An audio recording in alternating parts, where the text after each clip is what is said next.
Kabbalah, Parshas Bechukotai. Thank you everyone for joining, and thank you to everyone who's watching. I want to dedicate today's class to my Savta in Toronto, who is in the hospital. She should have her refuah shalema. Her name is Chana Chaya Bash Prinza, and I'm also dedicating my swim to her. I'm swimming the Kinneret on Friday morning. Wow. And I'm actually doing the 4K. I was going to do the 2K, but I've been training. And so my Savta grew up in Tveria, and she always talks about the Kinneret and how her mom swam it like a fish. So we're going to do it for Prinza. Wow. My great grandmother. So we're very excited. Sunday? It's this Friday. What? That was my other grandmother. Wow. Baruch Hashem, I have 2 grandmas. Wow. Very blessed. Yeah. I'm the oldest grandchild. Yeah. So yeah, I'm swimming the Kinneret. I'm really excited. Chaya, what? No, I'm about to start. Welcome. Are you finished? Do you guys mind grabbing me a cup of water, please, Shelly? Have you made your limit, or would anybody like to donate for her swim for Sadna? I think I made my goal. Thanks to all you guys. Wow. It's this Friday. I'll let you know if I survive. I need magnesium. Okay, let us start. Someone said I'm doing the 4K, I need magnesium so I don't cramp up. Okay, Bechukotai. We are in the finale, the grand finale of season 3 of the Bible. This season of, what did we call it? Vayikra, Leviticus. Leviticus, the season episode. This is the grand finale of this season of Leviticus, and we end off with a really shocking finale to this Torah, right? So Bechukotai is the last parsha in Vayikra, and we end off with an interesting parsha where the Torah, it's basically a bunch of, that starts off where in Bechukotai telechu, if you go in my ways, if you walk in my statutes, then you'll have all of these blessings. But if you do not, Toda Rabba, if you do not walk in my statutes and you don't follow the Torah mitzvos, then the Torah begins to list 49 curses, and we will be sent out of our land and exiled and dispersed and all of that. So it's a very heavy Parsha, and we're going to try and bring some light of Chassidut into that to understand it in a more beautiful way. The Torah ends off with the Parsha ends off with the laws of Meiser, of tithing, of taking 10% of your animals and all of your proceeds and giving it to charity, of all of your earnings and income. Okay, so we want to understand the word, first of all, the word Bechukotai. Bechukotai literally means in my statutes, right? It's translated as if you will walk in Bechukotai telechu. All of these words are very interesting. Im means if, Bechukotai, my statutes, telechu, you will walk. Then v'es mitzvosai tishmeru, and v'es mitzvosai tishmeru, and if you will also fulfill my commandments, then I actually don't even have the rest of the pasuk. Then I will v'nesati gishmechem be'itam, and I will give you the rain in their time, and you'll have all of the blessings. And then later on it says v'im lo tishmu li v'lo tasu es kol mitzvos elu v'im pichukosai tim asu, if you reject my laws, v'es mishpati tigal, and you break my covenant with me, then I will do this to you, etc. So it's a heavy parsha, and we want to understand the deeper significance to this and the idea behind the curses. If Hashem is all good and love, what are these curses coming towards us? It's very hard to understand this parsha. So there's a story similar. We just had Lag BaOmer a few days ago, and there's a similar story where Rabbi Shimon Bar Yochai in Gemara Moed Katan actually brought you the story in the third source, where Rabbi Shimon Bar Yochai had a son Elazar, and he sends him to go to the sages, the greatest Talmidei Chachamim, the Tanaim, the authors of the Mishnah, to get a blessing from them. So he goes to them in the marketplace. Amrule, this is in Gemara Moed Katan. Ma'i bais hacha, what are you doing here? Amru Amar Lahu, da Amar li Abba. My father said, Zil gabayu de livarchuch. He's told me that I should come here, so you should bless me. Amrule. So this is what they start to tell him. Yehei raiva dis. I'm going to read it in English. They said to him as follows: May it be God's will that you should sow and not reap, that you should bring in and not take out, that you should take out and not bring in, that your house should be destroyed and your lodging place should be inhabited and your table should be confused, and that you should not see a new year. And he is devastated. He's like, I came to the Islamacham for a bracha and they just cursed me. So he comes home. I didn't bring the rest of the Gemara, but the story is that he comes home and he tells his father, not only did they not bless me, but they caused me anguish. So he says, tell me what they told you. So he repeated to them what they said, and Rabbi Shimon Bar Yochai told him that every word that they told you was actually a blessing. It was a hidden blessing. He says all the words are blessings. And he began to explain. He said, sow and not reap means that you will have children. You will sow children and you will not reap them. They will not die in your lifetime. You will not have to bring them back in your lifetime. Bring in and not let out. It means that you will bring in daughters-in-law and your sons married, and they will not be let out. They will never leave them in this lifetime. You will invest and not have a return, means that your daughters will marry husbands who will not be returned, will not die. Your house will be destroyed, means that your grave, which is also called a house, will not be used, and you will live a long life, etc. And he goes on and he explains every single thing. Surprisingly, the Shener Zalman of Liadi, the Alter Rebbe, the author of the Tanya, the first Chabad Rebbe, says the same thing about the Parsha, Bechukotai. He says, in truth, and all of the harsh words in the Torah that it says will happen to us, the Rabbi Shneur Zalman of Liadi says, in truth, they are nothing but blessings. Every word is a bracha. And so much so that his son, the Mittel Rebbe, who succeeded him, who became the next Chabad Rebbe, once heard the Kriyas Torah of Bechukotai, and he was inconsolable from hearing the curses, the harsh curses. They couldn't console him. They said, I don't understand, you hear this every year. He says, when my father usually reads this, but he was away, so someone else laned, and he said, when my father reads the curses, I don't hear any curse in it. Because he was translating it with the blessings hidden inside of them in his intention. So we want to understand this in a deeper way. But first, to understand this on one level, we'll go into the name of the Parsha, because we love to explore the depth of the name of everything. Tells you about its soul, because shame is the two little letters of the word neshama. So to understand the soul of something, you go into the name. And Bechukotai, you would think it means chok. If you all go in my statutes, chokim are the laws that make no sense, that are illogical, that we wouldn't understand without the Torah telling us. Like kosher, we wouldn't think that one animal's kosher and another animal's not, or shatnez is a classic example, or sprinkling ashes of someone on your head, and many other mitzvahs that we know are illogical. But Rashi actually translates the words Bechukotai not as chok, which is the level of mitzvah that are rational, super rational mitzvahs, but rather as toiling in Torah. As he says, if Bechukotai means toiling in Torah, and we want to understand why would he translate as toiling in Torah? And we go to the root of the word Bechukotai, and the commentaries say it actually comes from, if anyone knows Hebrew, chakika, from chaka, which means to engrave. And it really means that in Bechukotai tilechu, if you learn Torah, not just, and you delve in the Torah mitzvahs, not just as something that you just do by route because your parents did it and your school tells you to do it, but if you really engrave it on your heart and become one with it. And the Alter Rebbe has a long discourse just explaining this idea, the difference between two types of letters. Most of the Torah is written with ink on parchment. And ink and parchment are two separate entities. There's ink and there's the parchment, and therefore they could be smudged. But the luchos, it says, I actually wanted to get the exact words, but it says Valuchos mais. Oh, it's in your sources. Valuchos maise Elokim hema. Luchos are God's work. V'hamichtav michtav Elokim, and the writing is God's writing. Charus al luchos, and therefore, because they are one with God, they are charus, which also is another word for engraving. They were engraved on the letters of Hashem are engraved in the luchos. And the difference between engraving and writing, or one of the big differences, is that when you engrave, it's not two separate entities that are fused as become one, but it's actually one entity. You carve out the letters so that they're one and the same. And I was going to say the story for the end of the class, but I'll share this really beautiful story now. One of my favorite stories of the Frierdiker Rebbe, we call him in Yiddish, the previous Rebbe, the father-in-law of the Chabad Rebbe. He would send a message, shluchim, and he sent once a shliach to go to a city in Minnesota, and he told him to go visit a certain businessman. I wanted to print the exact story, so the exact details, but so he goes to the office of this businessman. The businessman sees a rabbi standing there, so he opens up his checkbook and he starts to write the guy a check. And the man says, I'm not here for your money. So he says, so what are you doing here? He says, I'm here because the previous Rebbe told me to come and visit you and talk to you about Torah things. Hey, Chavi. And so he says, I don't know your Rebbe. What does he want from me? Why is he sending you to me? So he says, he thought for a long time. He said, I thought of a mashal example. He says the Torah has 600,000 letters in the Torah. And if one of the letters is even slightly smudged, then the entire Torah is incomplete. And the sofer has to come and fix it in order for the Torah to even be complete. And the Jewish nation is the same thing. At Har Sinai, we were 600,000 root souls. And if even one Jewish soul is smudged or erased, the entire nation is incomplete. And my Rebbe, he is like the scribe. And he feels, and his job is to check the Torah scroll. And he feels if even one soul is disconnected, then or smudged or erased, then his job is to go and fix that, to restore that letter, reconnect it to the nation so that our nation is complete. And he feels every single Jew, and he sends messengers to make sure that every single Jew is connected. And the man was so inspired by that he was like, wow, your Rebbe thought about me, because like we're not complete if I'm not complete. And he became very close to religion, and his whole family became close, and it was a beautiful story. Now, when the shaliach came back to the Rebbe, these were like temporary shlichim. They didn't move on shlichut. They were like sent to like different countries for like a few weeks to do some work. And now there's like long-term shlichim.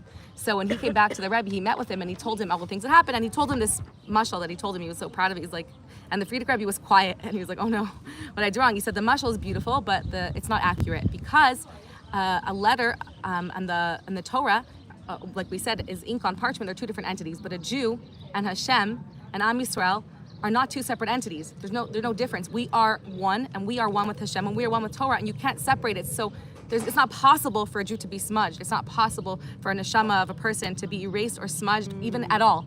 He said a more accurate mashal would be the luchos, that a Jew's engraved, every soul is engraved into God's existence, is engraved into one unit.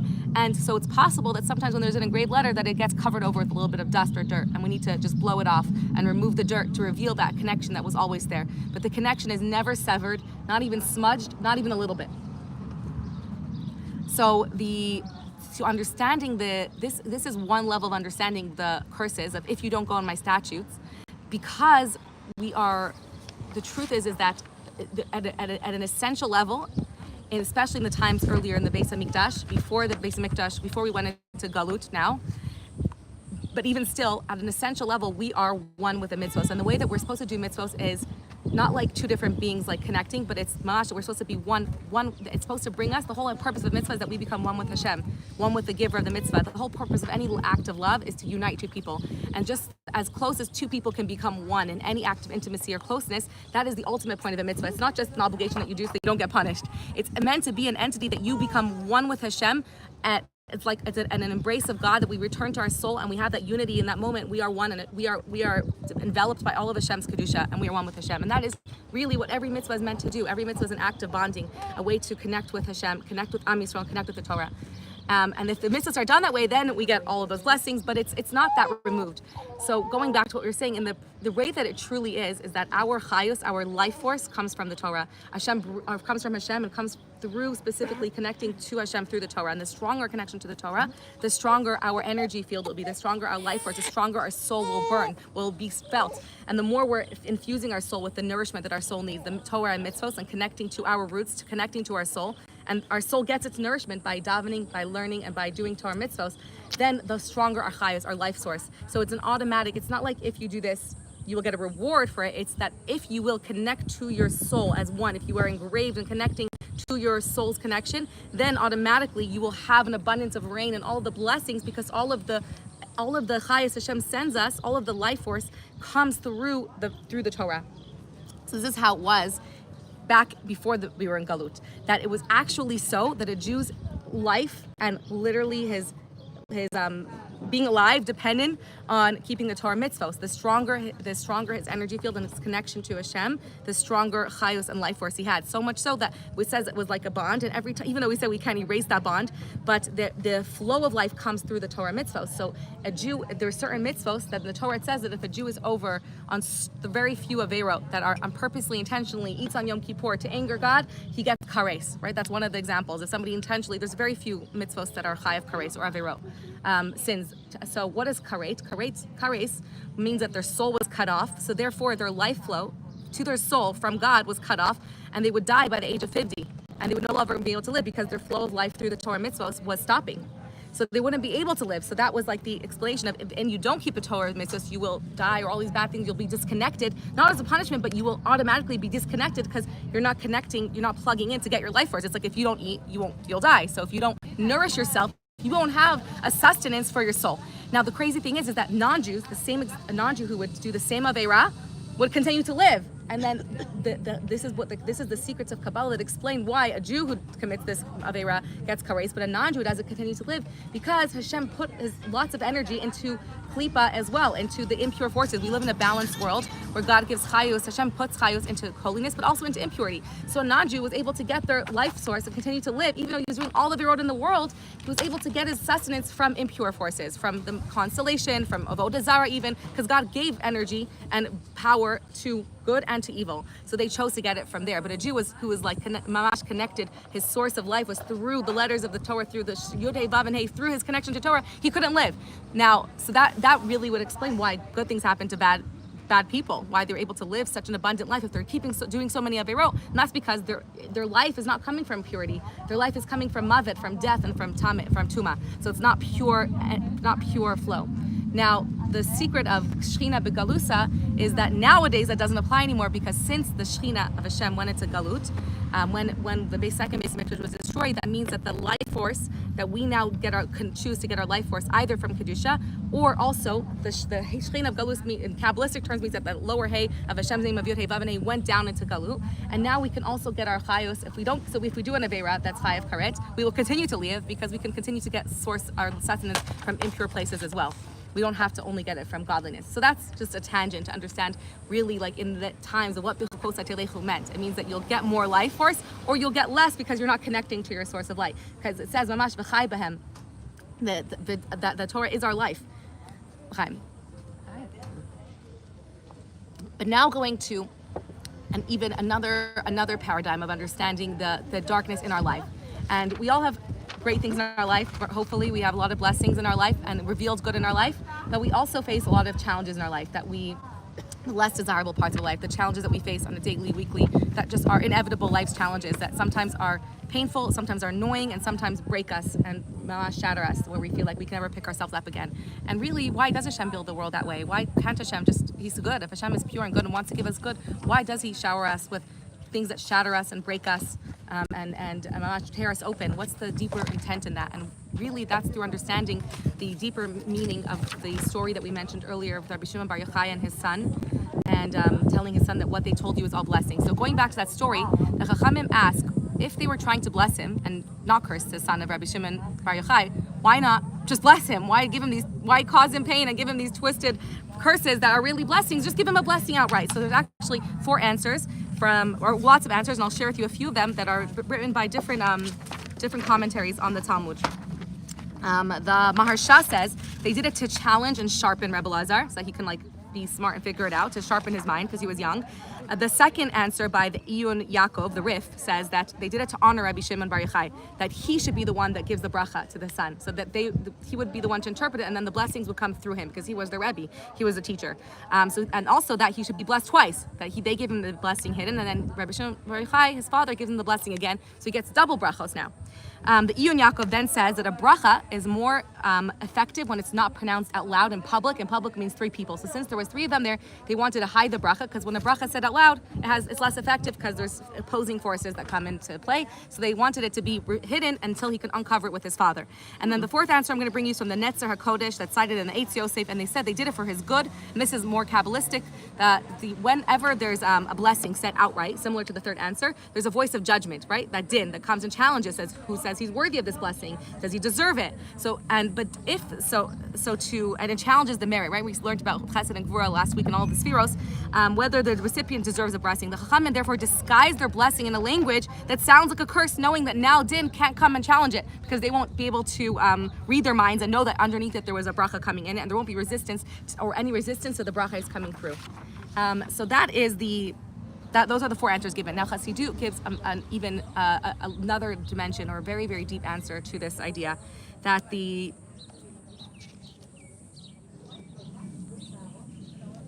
there's really two types of brachas from Hashem, and this is hard to accept. And this is that there's brachas that come from, if you want to be really Kabbalistic, in Hashem's name Yud Hey Vav Hey, where Hashem gives us all of His life force. There's two worlds we learn about. There's the revealed world, which comes from the lower levels of Hashem's name. And all of the revealed good, all the things that seem sweet to us in our life come from the Vav Hey, or the Alma Diskalia, the level of revealed good, things that seem good to us. And then there's another world called Alma Diskasia, Kabbalistically, the hidden world. And in that world, it's a higher level that comes from Yud Hey, and it actually explains there's a pasuk that we say, Ashrei HaGever, I think it's in Tehillim, Ashrei HaGever Asher Tiyasrenu Ka. Blessed is the man who Hashem gives him Yisurim, who gives him challenges and suffering in life. Blessed is the man. And there's actually says that the Gemara says that same way we have to bless Hashem for the good, we also have to bless Hashem for the bad in our lives. It's not the same level of blessing. So we learned so going back to it, there's Alma Diskalia, there's revealed good that comes from the lower level of Hashem's name. Then there's a higher level of blessing that the way it comes to us, it seems like challenges, it seems painful, and it seems harsh, and it seems like suffering. But that we learn actually comes from a higher level of Hashem's love. That is not, those blessings are so great. We learn that the greater the blessing, the more they're not able to come out outright as a blessing. They come out in this world as a way of a challenge. And that was the deeper meaning of when he says that these blessings, in the Torah, Bechukotai, says that the curses, by the way, going back to the Alter Rebbe, when he says that none of the curses in this Parsha are curses, they're all blessings, he actually has a verse, a mimer, discourse, where he goes and explains each curse on how it's really the greatest bracha to us. And he starts off by saying one of the curses, there's 49 curses, one of them says that 10 there'll be there'll be a famine, and to explain it, the example it gives is that 10 women will have to bake bread in one oven. And he says that this is the greatest bracha. It means that the 10, remember we learned about the Sfiros, the 10 kochos will all be so united that they'll all be directed towards the Echad, towards one oven. So all be on fire towards Echad and baking their bread in one fiery flame towards Hashem. And he goes and explains how every single one of these curses are really a very, very deep bracha, a really high level of bracha, but it's packaged in a curse. And the reason that it's packaged in a way that doesn't seem like a blessing is because they come from a higher source that in this world can't be translated. It can't be received that way. It's too much light that the recipient wouldn't be able to handle that way. There's so many levels. Also, the resistance allows us to open it. And these are the challenges in our life that seem like challenges, but in truth, with Amunah and with Mamash connecting, we know that from Hashem only comes good. And the Rebbe gives a few different mashal. And one example the Alter Rebbe gives is like a father who's scrubbing his son in the bath, and the son is crying. Like I know my 2-year-old, now 3, has like tantrums every time I bathe him. It's literally like bloody murder. Someone came to my house, they think I'm like abusing my child because he like runs out and shrieks his head off. But I have to bathe him so he's clean, he doesn't have infections. And he gives that example of the mashal. A father is scrubbing his child feels like his father is hurting him and doing something to me that's painful. I hate this. And you're fighting with me on changing my diaper and all the things they don't want me to do, but really it's for your own good. And sometimes we don't feel like these things are for our own good, but sometimes Hashem does things that are for our good. And the Rebbe gives a mashal in a letter I saw once of a man who was a caveman, came from a third world country, didn't ever live in a civilized society. He comes into a hospital and he looks into an operating room and he sees there's somebody cutting open another human. And he starts to shriek hysterically, not knowing that he's saving this man's life. So to our limited minds, it might feel like Hashem is hurting us or causing us sorrow or pain, but from the divine perspective, if we had the vision to see from above, we would know that Hashem is doing everything for our good and to bring us only goodness, and for maybe reasons that we can't see. And there's that story of Moshe Rabbeinu who kept asking Hashem, why are you doing why are you causing pain to our people in Mitzrayim? And Hashem said one more word and I'll have to destroy the world. And the deeper explanation of that, according to Chassidut, is that not that I'm punishing you, but in order to show you, there's a tapestry. In the front of the tapestry, from my end, right, a tapestry is beautiful from one end, but from the back, it's very knotted. There's like millions of knots to get to it. It says, you get to see the back of the tapestry. Only Hashem has the higher vision to see the end picture that we will see only when Mashiach comes. But to show you that, to unravel, to show you why I had to do each painful thing that I've done to Am Yisrael, I would have to destroy the world, to unravel the whole tapestry, to show you every plan I had from the beginning of time. But there's an exact plan to every single thing Hashem has for us. And it's not just Hashem punishing us, God forbid, or trying to cause us harm, but rather, it's deep, deep brachos that Hashem wants to give us that can only come through being disguised and through being covered in this package. And to even understand that on an even deeper level of why it has to come that way, or the way that it seems in our life, there's it's also connected to Shavuot. So it's too long to say now, but in short, the second luchos that Moshe Rabbeinu, when Hashem said is in the Torah to make a second luchos, the words Hashem says is psal lecha, and we learn from this, which means psal means to carve, lecha for yourself. There's a very deep Hasidic teaching that I heard from Rabbi Y.W. Jacobson that psal also means psolet, the refuse, the undesired parts of life. That it actually means in a deeper way that and Moshe became very wealthy. Rashi brings down from the Gemara that from the second luchos that Moshe carved from sapphire mine that he found in his tent, Moshe became extremely wealthy. It says very, very wealthy. And we learn from this that our greatest wealth in life comes not from the revealed good, having an easy life and having everything become in an easy way for us, but rather from the psolet, from the parts of our life that we want to reject, that we wish didn't happen, that we say, if only this wasn't in my life. Actually, it's the deepest truth of life is that, or one of the deepest secrets of life is that in those difficult challenges in our life are actually Hashem giving us the greatest wealth we could ever acquire for ourselves. The greatest, deepest wealth. The Moshe became exceedingly wealthy, not from the revealed good, but from the Yisurim, from the challenges in his life. And if we look deeper, every time Hashem is giving us a challenge, at first glance it seems like, the natural response is like, why is this happening to me? How do I make this stop? Why is Hashem doing this to me? But if we would look deeper and say that the challenge Hashem is giving me is actually a wrapped gift. The gift is not wrapped that nicely, but if I would open up that gift, Hashem is only trying to give me some tremendous wealth that only I need, that will bring me to my highest level, to my highest self, to pull out tremendous reservoirs of kochos and lessons and gifts and gems in my life that I will only get if I can work through this challenge, if I can uncover this challenge. And the secret that helps me, that changed my life, is when I learned this teaching, it was like a switch. It's that whenever something challenging happens in my life and something's thrown my way, instead of what I normally do, which is saying, how do I make this stop? Why is this happening to me? And how do I make this go away? Like calling people and be like, what do I do to make this stop? Like if I had once a very difficult challenge with someone very close to me, having a lot of confrontation. So like my first response is like, okay, like consulting people, like how do I make this stop? What do I say? What do I respond? But to switch that natural response and replace it with what is the deep message in this for me. And it's like, mamash, it's a life switch. Instead of trying to make it go away, I'm like, wait a minute, Hashem is sending me something here. And if I don't uncover what Hashem is trying to send me, the deep messages and the gems and the wealth and the goodness that are actually hidden in this challenge that's in my life, until I uncover those gifts, the challenge is going to be there because I'm not taking the gift. I'm not receiving what I need to receive. But as soon as I really think, okay, what do I need to receive from this? And I just keep trying to receive something and be like, Hashem is giving me something. What gifts are really hidden in this challenge? And the more I do that, then the challenge leaves because you got what you needed to get from it eventually. And it's happened in my life, like once I did apply this, and I wanted to say that someone asked me like, so like, how do you, in the moment, it doesn't happen like that. In the moment, like we're natural, right? There's like that natural knee-jerk reaction of like freaking out and having like crying and like, I was like, in the moment, I'm usually like freaking out, cursing, like having a breakdown. But then afterwards, once my cortisol levels go down and I slow I'm like, I wish I knew that I just have to do like longer, deep out breaths to like bring my body down. So yeah, once I do my long breathing and bring my cortisol levels down and I'm no longer like in reaction mode, then I think, okay, now what do I do about this? How do I make this stop? And I'm like, well, really there's a gift in here for me because Hashem has only good. And this is good that comes from the higher level of good, from Omo Diskasia, and it's hidden in this package. And really the only way, only with resistance, there's no growth in life without resistance. So there is no way Hashem could give me this greater level of good unless there's some resistance attached to it. You can't grow muscle, you can't get better at anything, you can't achieve anything in life unless there's resistance pushing you away. That's anything, that any growth in life has pulling back, right? We said the bow and arrow, you have to pull inwards, have that resistance to shoot outwards. There's no movement unless there's a pulling back and a resistance. So this resistance, that challenge, is my path to uncovering these deep life messages.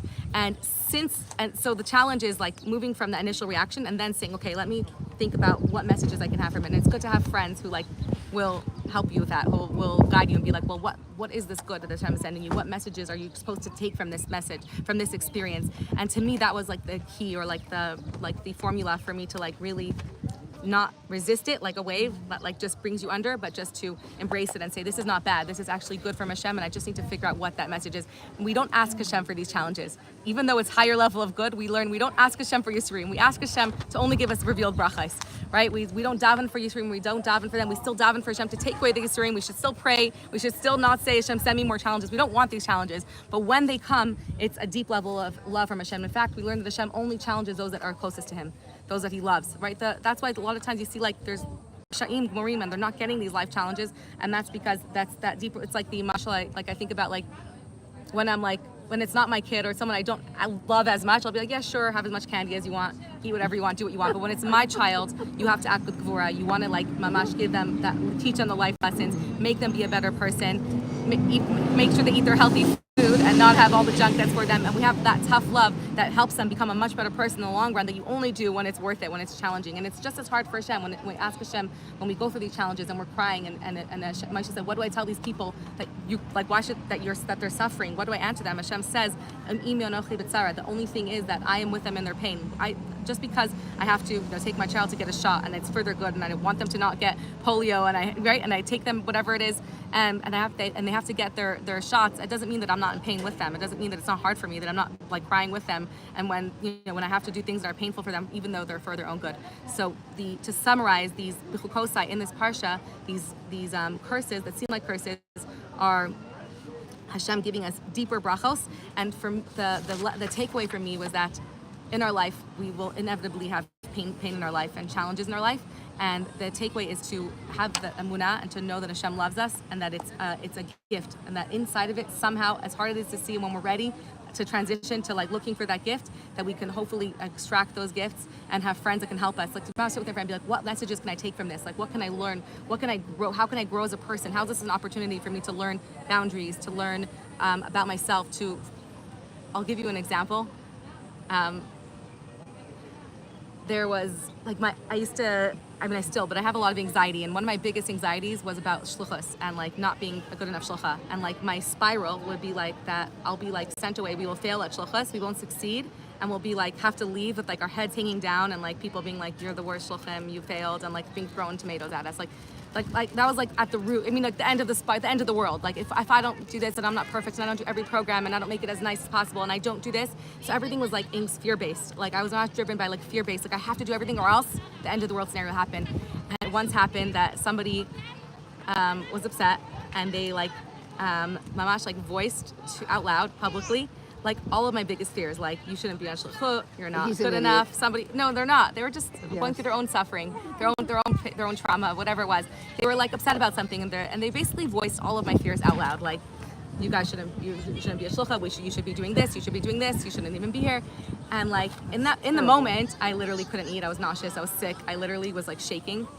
Because it was, but afterwards, it was the most cathartic experience I've ever had in my life, because finally what I learned from that, like when I was able to calm down and be like, okay, like, first of all, when someone speaks your fears out loud and it actually happened, I'm like, I'm not dead, like I'm still alive, like I thought I would die if that happened.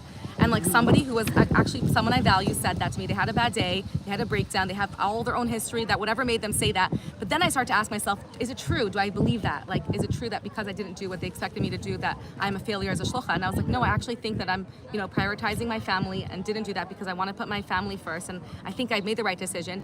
And for the first time, I found my inner voice, because I never like relied on my own inner voice, because I was just like wanting to make sure I do the right thing. So for the first time, I'm like, do I believe that? And I'm like, no, I don't actually believe any of those things. I don't think it's true. I think that I am a good shlucha. I think I should be here, and I think that I'm doing the right thing by putting my family first. And once, like, I would never have found that strength to even, I never would have even had that chance to ask my inner voice what I believe. I will forever bless that day that happened, even though it was in that day, it was the worst day of my life. I wanted to bury myself in the ground. I was sure for the next, like, that we're gonna have to move somewhere else on shlichut. I'm like, because there's a lot of like things I don't want to share out loud, but but at the end of the day, after, and I was learning this idea about like switching the question to like, what is the message here in this? Not how do I make this stop? And once I stopped doing like, okay, how do I make this stop? What do I respond? What do I say? Instead, like, wait, like Hashem is giving me a gift.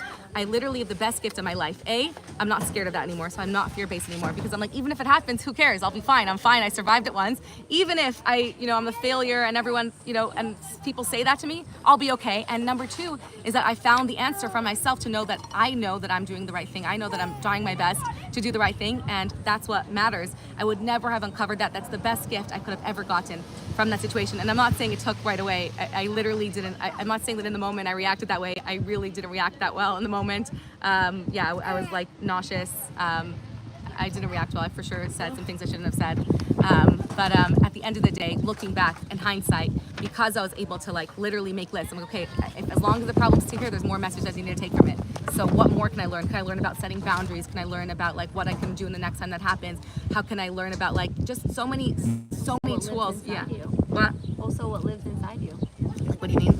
Like you learn, because that person did that service that didn't feel like a service, because they did it, you got to really confront what was living inside you that was just like pushed down. There was no like. Yeah, there was no resistance to like force it out, to pull it out. So that to me was like just the takeaway of like how much we can, like, if we can have that paradigm shift and have people in our lives that we can like push each other and ask each other like, what would my highest self do? What would I tell my friend? What is a deeper message in this? Then we can extract the bracha that's in that Kabbalah and see that truly when Hashem only wants good for us. And I bless us all to only have revealed good, not have to. We have enough challenges as a nation, as an we don't need to look for challenges. We could find enough resistance in every just existing in Galus, just trying to be a human being in this world, living in this world of darkness, and trying to find God is enough of a challenge. So we don't need more challenges. Just day by day existing with the confusion of ourselves and figuring out life with so much veils and not being able to see the true bracha is from Hashem and having so much concealment.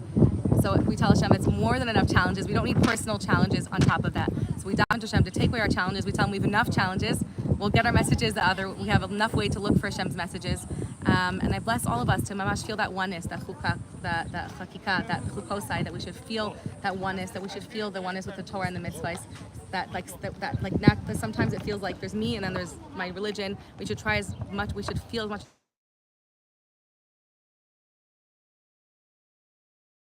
good, and that if chas v'shalom we have a challenge in our lives, we should be able to uncover the gems, and we should very quickly turn into the biggest blessing in our life, and the challenges should disappear, and we should have only brachas as a nation. I bless just all of us that this war should end with the full return of the hostages, safety for all of Am Yisrael, for all of the soldiers, comfort for all the families of the lost ones, and the true revelation, the coming of Mashiach. And we'll be able to really see how things are from the other side of the tapestry.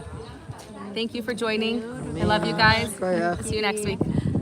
Next week is a really special class on Shavuot. It's like literally amazing class, and it's going to be hopefully in Papa Melach with cheesecake tasting, where we order like all their best cheesecakes and we taste all their cheesecakes, and it's amazing. In Papa Melach. I'm just waiting for confirmation from them, but we've done it. We did it last year. It was the best. It was so fun. That way, your nefesh Bahamas, your like animal soul wants to come along too. There's no resistance from your animal soul because there's cheesecake, and then your godly soul anyways wants to come for the Torah. Sorry, I'll be on a cruise.